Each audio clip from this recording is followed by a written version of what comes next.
ఒక గణపతి ఆలయానికి గర్భగుడి లేదు, గోపురం లేదు, మూసివేసిన ఆలయ నిర్మాణం కూడా లేదు.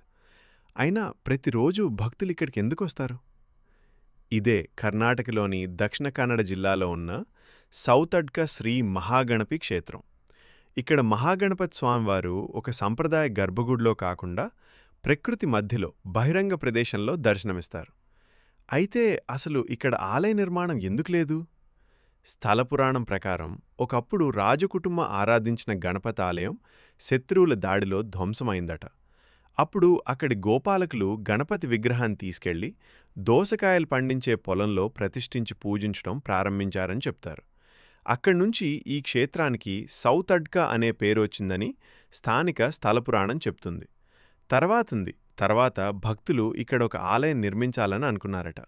కానీ స్థానిక విశ్వాసం ప్రకారం గణపతి స్వామి భక్తుల కల్లో కనిపించి తనను గోడల మధ్య బంధించకుండా అందరికీ ఎప్పుడైనా దర్శనం కలిగేలా బహిరంగంగానే ఉంచాలని కోరారట.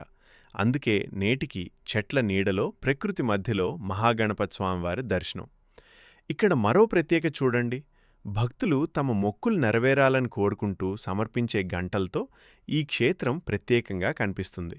ఇక్కడ ప్రసిద్ధమైన సేవల్లో అవలక్కి పంచకజ్జాయ సేవ ఒకటి. అటుకులు, బెల్లం, నువ్వులు, కొబ్బరి, తేనె, అరటిపండుతో తయారు చేసే ఈ నైవేద్యం స్వామివారికి సమర్పిస్తారు.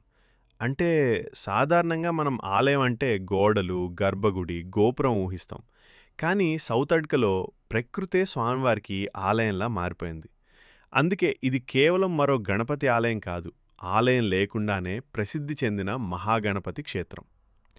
ఈ ఆలయం గురించి మీకు ముందే తెలుసా? కామెంట్ చేయండి. ఇలాంటి అరుదైన ఆలయాలు వెనుకున్న నిజమైన కథల కోసం టెంపుల్ సాగాని సబ్స్క్రైబ్ చేయండి.